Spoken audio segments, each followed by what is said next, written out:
Capítulo 9: Decisão.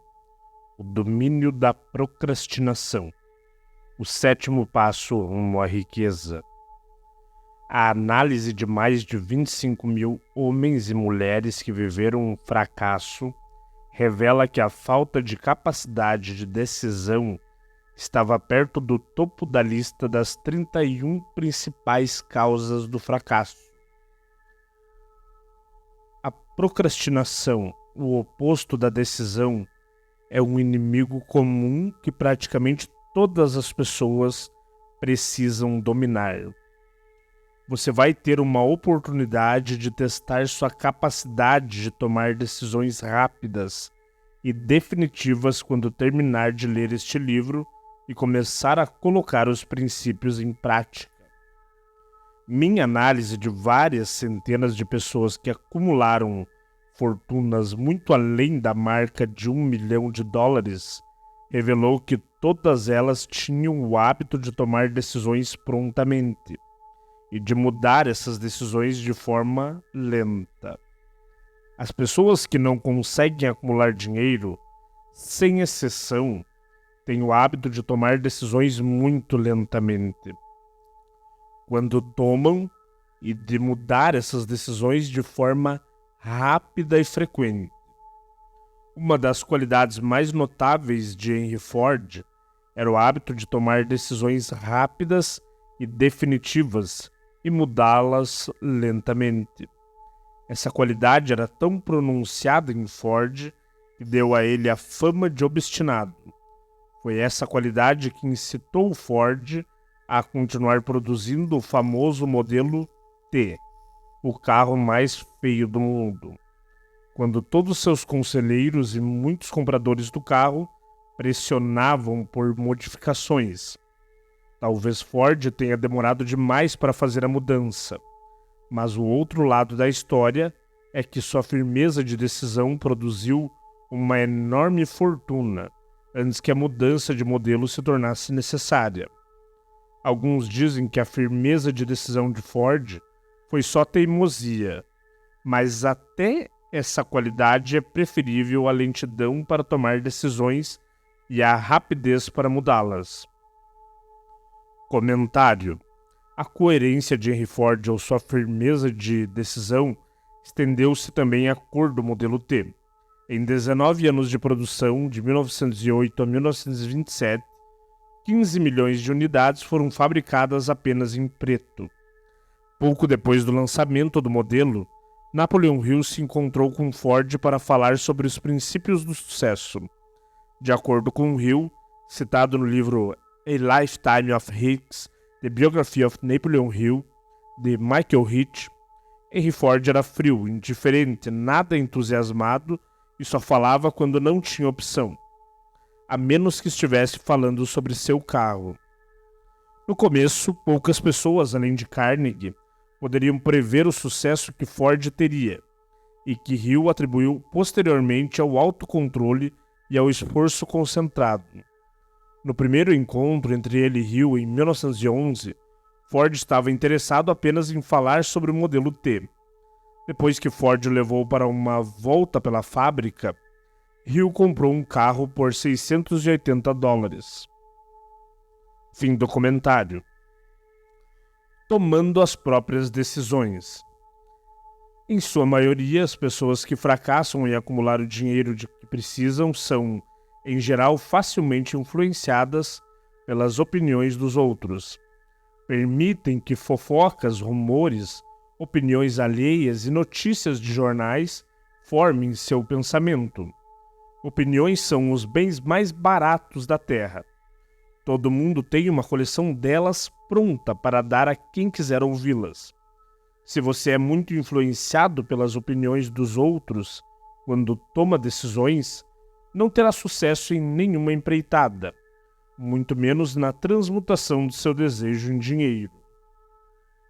Se você é influenciado pela opinião dos outros, não terá nenhum desejo próprio. Não exponha seus planos. Confie em si para tomar decisões quando começar a colocar esses princípios em prática e siga essas decisões. Não faça confidências a ninguém, exceto aos membros do seu grupo de mastermind, e tenha certeza de escolher para o seu grupo apenas quem estiver em completa simpatia e harmonia com o seu objetivo. Amigos e parentes próximos, mesmo sem ter a intenção, muitas vezes nos prejudicam com opiniões e às vezes com a ridicularização, pensando que são engraçados. Milhares de homens e mulheres carregam complexos de inferioridade durante toda a vida, porque uma pessoa bem intencionada, mas ignorante, destruiu sua confiança com opiniões ou a ridicularização. Você tem um cérebro e mente própria. Use-os e tome as próprias decisões. Se precisar de fatos ou informações de outros para ajudá-lo a tomar decisões, adquira o que necessita sem divulgar a finalidade. É característico das pessoas que têm conhecimento limitados tentar dar a impressão de que sabem mais do que realmente sabem. Essas pessoas geralmente falam demais e escutam de menos. Mantenha os olhos e ouvidos abertos e a boca fechada, se quiser adquirir o hábito de tomar decisões prontamente. Quem fala demais faz pouco mais que isso. Se você fala mais do que ouve, pode deixar passar algum conhecimento importante que poderia ter sido muito útil. Ao falar demais, você também pode divulgar planos e objetivos para pessoas que teriam prazer em derrotá-lo por ter inveja de você. Lembre-se, toda vez que abre a boca na presença de uma pessoa que realmente tem conhecimento, você revela seu jogo e mostra a essa pessoa a exata medida do seu conhecimento ou da falta dele. As marcas da verdadeira sabedoria são modéstia e silêncio. Tenha em mente que cada pessoa, como você, está buscando a oportunidade de acumular dinheiro. Se falar de seus planos com excessiva liberdade, você pode se surpreender ao descobrir que outra pessoa o superou usando os planos de que você se vangloriou. Uma de suas primeiras decisões deve ser manter a boca fechada e abrir os olhos e os ouvidos. Para servir de lembrete, copie o seguinte ditado em letras grandes e coloque-o onde possa ver diariamente. Diga ao mundo o que você pretende fazer, mas primeiro mostre. Isso equivale a dizer que ações, não palavras, são o mais importante. O valor das decisões depende da coragem necessária para tomá-las. As grandes decisões que serviram de base à civilização implicaram grandes riscos, muitas vezes o risco de morte. As decisões de Lincoln de promulgar sua famosa Proclamação de Emancipação, que deu liberdade aos afro-americanos, foi tomada com plena compreensão de que a atitude faria milhares de amigos e apoiadores políticos se voltarem contra ele. Quando os governantes de Atenas deram a Sócrates a opção de desmentir seus ensinamentos ou ser condenado à morte, a decisão de Sócrates de beber o copo de veneno em vez de comprometer sua crença pessoal foi uma escolha de coragem. Isso acelerou o tempo em 1000 anos e deu às pessoas que ainda nem haviam nascido na época o direito à liberdade de pensamento e discurso. 56 que arriscaram a forca. A maior decisão de todos os tempos no que diz respeito a qualquer cidadão norte-americano foi tomada na Filadélfia em 4 de julho de 1776, quando os 56 homens assinaram um documento que, eles sabiam, traria liberdade a todos os norte-americanos ou levaria cada um dos 56 à forca. Você já ouviu falar desse famoso documento, a Declaração de Independência, mas tirou dele a grande lição de realização pessoal tão claramente ensinada? Todos lembram a data dessa decisão importante, mas poucos percebem a coragem que ela exigiu. Recordamos a história conforme foi ensinada. Lembramos datas e nomes dos homens que lutaram. Lembramos de Valley Forge e Yorktown. Lembramos de George Washington e Lord Cornwallis. Mas pouco sabemos das forças reais por trás destes nomes, datas e lugares. Sabemos ainda menos sobre o poder intangível que garantiu a liberdade muito antes dos exércitos de Washington chegarem a Yorktown. É quase trágico que os escritores da história tenham perdido inteiramente até a menor referência ao poder irresistível que deu vida e liberdade à nação destinada a estabelecer novos padrões de independência para todos os povos da Terra. Digo que é uma estratégia porque é o mesmo poder que deve ser usado por cada indivíduo que supera as dificuldades da vida e a obriga a pagar o preço solicitado. Vamos analisar rapidamente os eventos que deram origem a esse poder. A história começa com um incidente em Boston em 5 de março de 1770. Soldados britânicos patrulhavam as ruas, ameaçando abertamente os cidadãos com sua presença.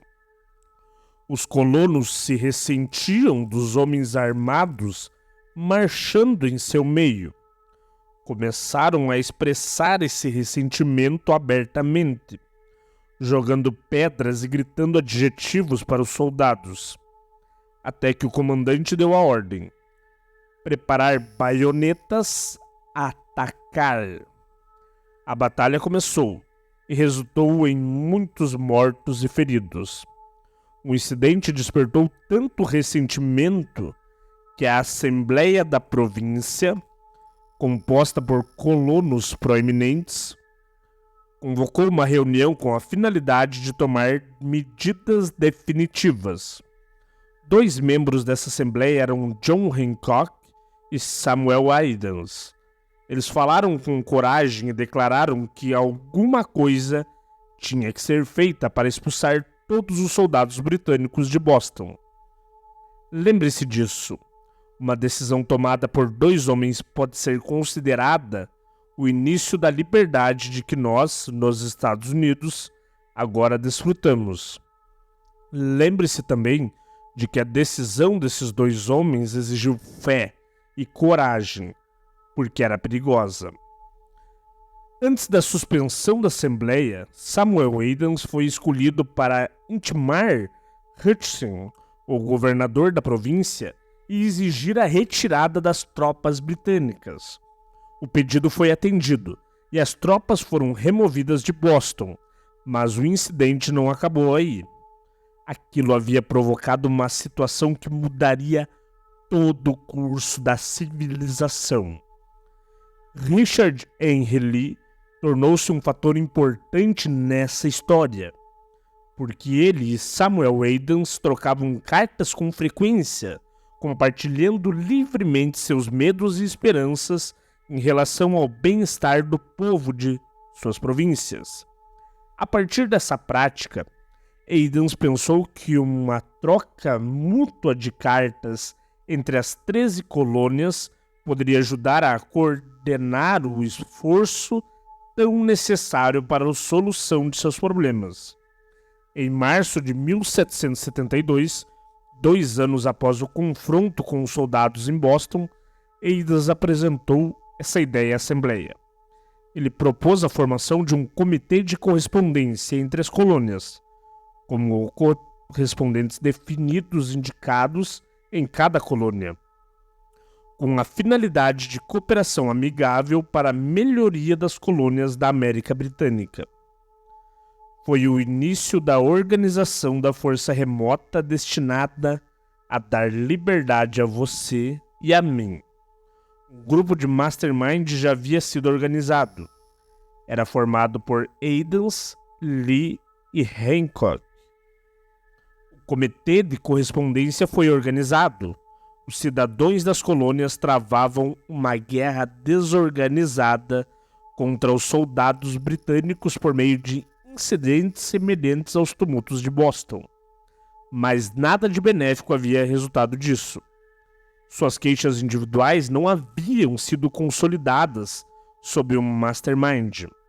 Nenhum grupo havia dedicado corações, mentes, almas e corpos a uma decisão definida de resolver suas dificuldades com os britânicos de uma vez por todas, até Aidans, Hancock e Lee se reunirem.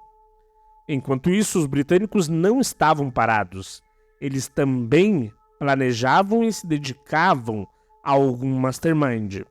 E tinham a vantagem de contar com dinheiro e exército organizado. Uma decisão que mudou a história. A coroa nomeou Gage para substituir Hudson como governador de Massachusetts. Um dos primeiros atos do primeiro governador foi enviar um mensageiro para intimar Samuel Adams com o objetivo de tentar deter sua oposição, pelo medo. Você vai entender melhor o que aconteceu com essa citação da conversa entre o coronel Fenton, o mensageiro enviado por Gage e Adams. Coronel Fenton, fui autorizado pelo governador Gage a garantir, Sr. Adams, que o governador foi capacitado a conceder-lhe tantos benefícios quanto forem satisfatórios. Esforço para conquistar Adams com promessa de suborno. Desde que você se comprometa a cessar sua oposição às medidas do governo, o conselho do governador, senhor, é que pare de provocar o descontentamento de sua majestade. Sua conduta o submete a penalidades de um ato de Henrique VIII que determina que indivíduos podem ser enviados à Inglaterra para julgamento por traição ou cumplicidade em atos de traição, a critério de um governador de província. Mas ao mudar sua atitude política, você não só terá grandes vantagens pessoais, como também ficará em paz com o rei. Samuel Adams tinha duas opções. Podia cessar a oposição e receber propina, ou podia continuar e correr o risco de ser enforcado. Claramente havia chegado a hora em que Adams era forçado a tomar uma decisão imediata, que poderia custar a sua vida. Adams fez questão de que o coronel Fenton desse sua palavra de honra, de que transmitiria a resposta ao governador exatamente como ele a formularia. Resposta de Adams. Então você pode dizer ao governador Gage que acredito ter feito as pazes há muito tempo com o rei dos reis. Nenhuma consideração pessoal me induzirá a abandonar a causa digna de meu país. E diga ao governador Gage que o conselho de Samuel Adams para ele é para parar de ofender os sentimentos de um povo exasperado.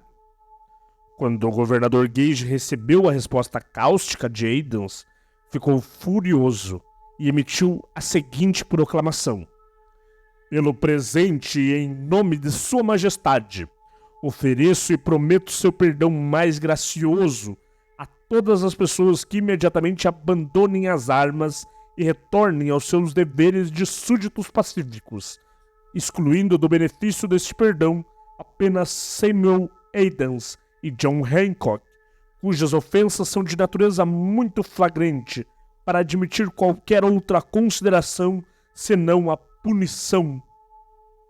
Adams e Hancock estavam no centro das atenções.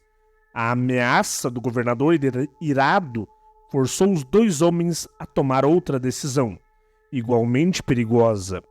Eles convocaram às pressas uma reunião secreta de seus seguidores mais determinados.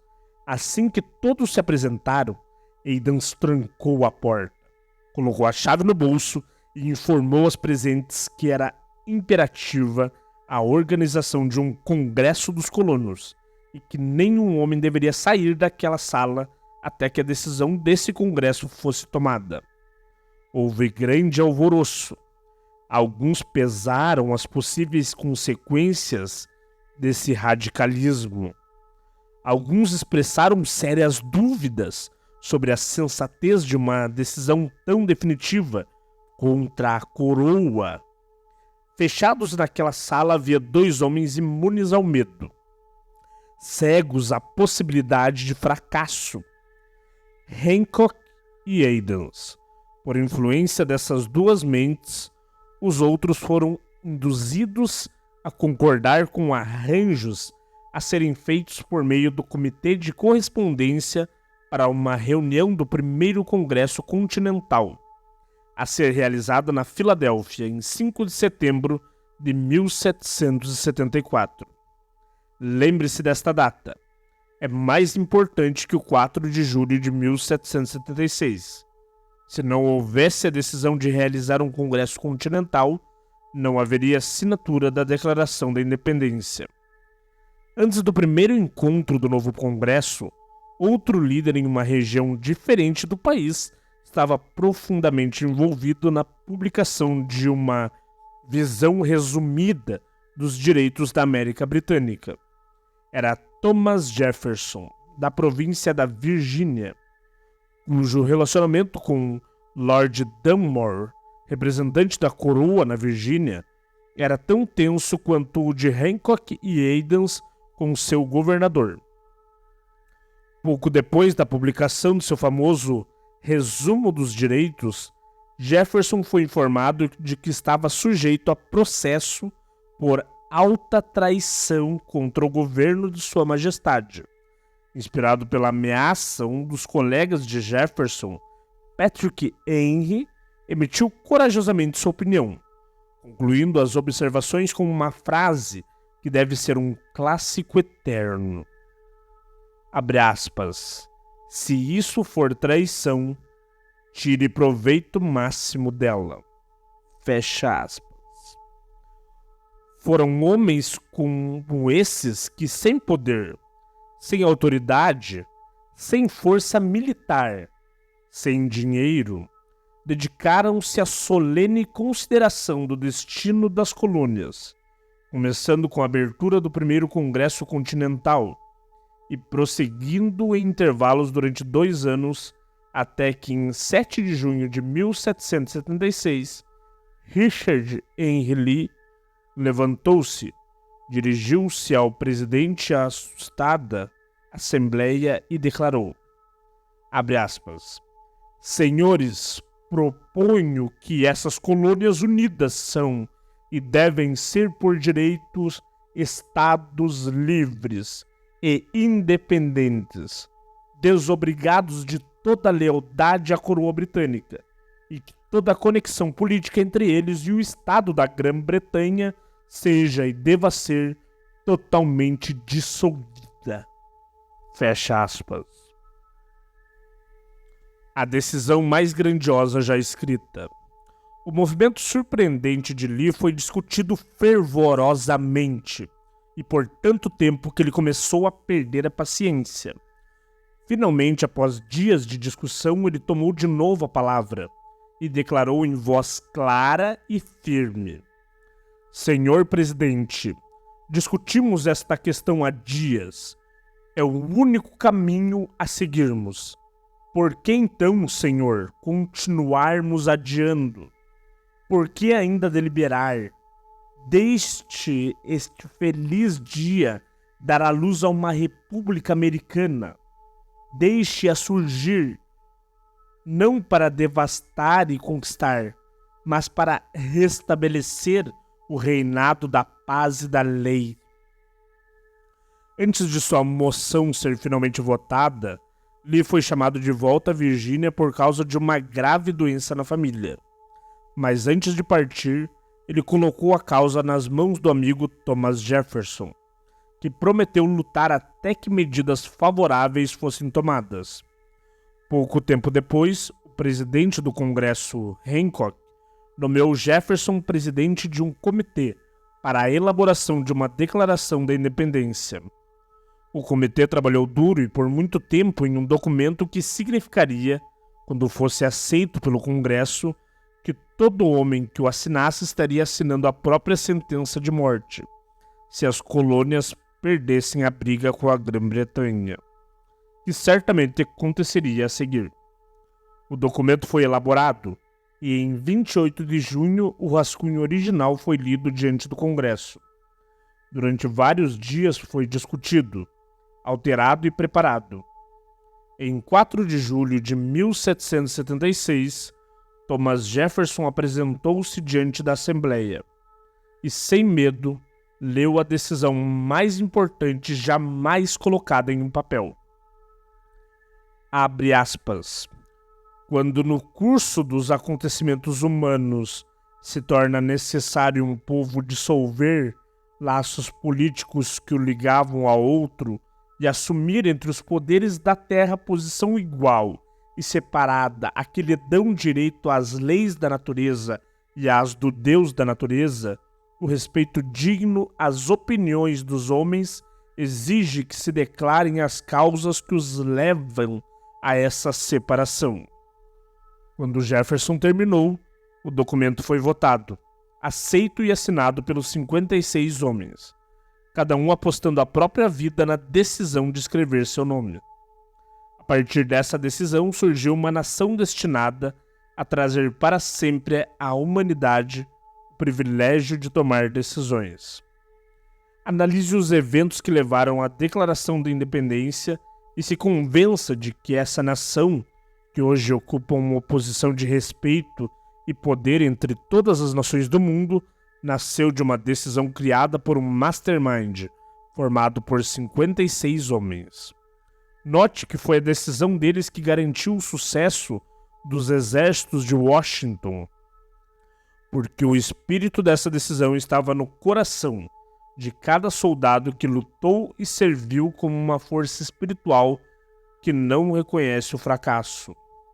Note também, com um grande benefício pessoal, que o poder que deu a essa nação sua liberdade é o mesmo poder que deve ser usado por cada indivíduo que se torna autodeterminante. Esse poder é constituído pelos princípios descritos neste livro. Não será difícil detectar.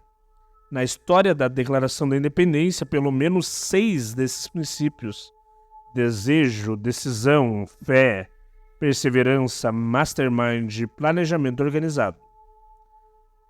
Saiba o que quer e você geralmente vai conseguir. Nesta filosofia você vai ver a sugestão de que o pensamento, apoiado por forte desejo, se transmutará em seu equivalente físico. A história da fundação dos Estados Unidos e a história da organização da United Steel Corporation são exemplos perfeitos do método pelo qual o pensamento faz essa transformação surpreendente. Em busca pelo segredo do método, não procure um milagre, porque você não o encontrará. Você encontrará apenas as eternas leis da natureza. Essas leis estão disponíveis para toda pessoa que tem fé e coragem para usá-las. Podem ser usadas para levar a liberdade a uma nação ou para acumular riquezas. Quem toma decisões pronta e definitivamente sabe o que quer e, em geral, consegue. Os líderes em cada área da vida decidem com rapidez e firmeza. Essa é a principal razão pela qual são líderes. O mundo costuma abrir espaço para pessoas cujas palavras e ações demonstram que elas sabem para onde estão indo. A indecisão é um hábito que geralmente começa quando a pessoa é jovem. Torna-se cada vez mais um hábito à medida que o jovem passa pela escola primária, pelo ensino médio e até pela faculdade sem definição de objetivo. O hábito da indecisão acompanha a pessoa na ocupação que ela escolhe. Geralmente um jovem que acaba de sair da escola procura qualquer trabalho disponível. Os jovens aceitam o primeiro emprego que conseguem encontrar porque caíram no hábito da indecisão. A grande maioria das pessoas que hoje estão empregadas ocupa a posição em que está por não ter a firme decisão para planejar uma posição definitiva. nem o conhecimento de como escolher um empregador. Decisões definitivas sempre exigem coragem, às vezes muita coragem. Os 56 homens que assinaram a Declaração da Independência apostaram a vida na decisão de pôr o nome no documento. A pessoa que toma a decisão definitiva de buscar um emprego específico e fazer a vida pagar o preço que ela pede, não aposta a vida nessa decisão. Ela aposta sua liberdade econômica, independência financeira, riqueza e posições profissionais desejáveis. Independência financeira, riqueza e posições profissionais desejáveis não estão ao alcance de quem negligencia ou se recusa a esperar, planejar e exigir essas coisas. A pessoa que deseja riqueza com o mesmo espírito com que Samuel Adams desejava liberdade para as colônias, certamente vai acumular riqueza. Nenhum homem conquista grande sucesso sem se dispor a sacrifícios pessoais. Final do capítulo.